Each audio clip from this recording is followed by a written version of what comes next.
Welcome to my proposal, where I will be evaluating the effectiveness of establishing safety barriers on the UNM campus for an additional security. In my proposal, we will be covering the things listed on this page. We will be going through the problem statement, the purpose of this research study, the crime rates surrounding the UNM campus, my research question and hypothesis for the study, data collection from my research, and also a budget that will be used to start construction for the safety barriers. Firstly, we'll be talking about the problem statement. UNM's campus is known for being an open campus that provides amenities for everybody in the community. There are safety measures already put into place on campus, though they are not deemed as adequate enough for the rising crime rates. And lastly, UNM's area has a more prevalence in higher crime rates than other areas in Albuquerque.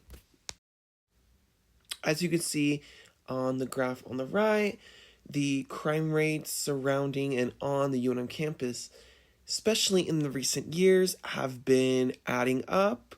And you can see also that most of the crimes are vehicle thefts and some stalking and also some violent crimes as well.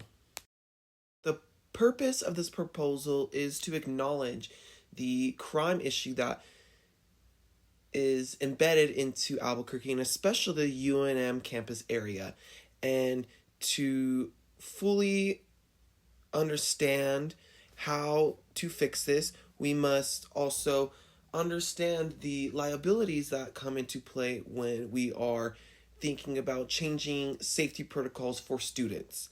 And the purpose in that is, of course, to keep students and faculty safe, but also to adequately let parents know and feel that their children are safe on campus. My research question is, would safety barriers around the UNM campus reduce incidences of crime taking place on unauthorized areas for access to the public?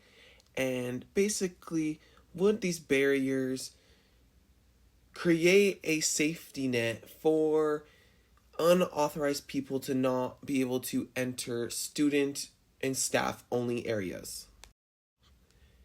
In collecting my data, I found that in many urban cities, students are very concerned about vehicle crime and property damage, and in many ways, these colleges that utilize these systems of crime deterrence have had much more success with their students and other rates of crime getting lower.